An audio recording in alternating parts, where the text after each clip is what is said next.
शिवसेना भाजपने एकत्र यावं यासाठी मी स्वतः प्रयत्नशील आहे, मात्र युती झाली नाही तर शिवसेनेचं जास्त नुकसान होईल असं भाकीत रिपई अध्यक्ष रामदास आठवले यांनी केलंय। शिवसेनेच्या कोट्यातील जागेवरही रामदास आठवलेंचा डोळा आहे। मुख्यमंत्र्यांची मी भेट घेतली आहे तर उद्धव ठाकरेंची भेट घेणार असल्याचं रामदास आठवले म्हणालेत। मला पुन्हा एकदा लोकसभेवर जाण्याची इच्छा असून त्यासाठी शिवसेनेच्या कोट्यातली दक्षिण मध्य मुंबईची जागा देण्याची मागणीही आठवलेंनी केली आहे।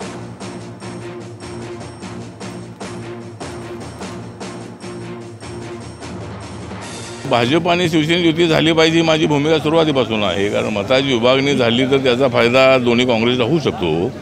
त्यामुळे गेली 30 वर्षे शिवसेना भाजप एकत्र आहे, त्यामुळे छोटे मोठे वाद बाजूला ठेवून दोघांनी लोकसभेमध्ये आणि विधानसभेमध्ये एकत्र आलं पाहिजे असं माझं मत आहे। आणि जर ते एकत्र आले नाही तर त्यामध्ये शिवसेना जर एकत्र आली नाही तर त्यामध्ये जास्त नुकसान शिवसेनेच होणार आहे आणि बीजेपीच्या पाठीमागे रिपब्लिकन पक्ष उभा राहणार आहे।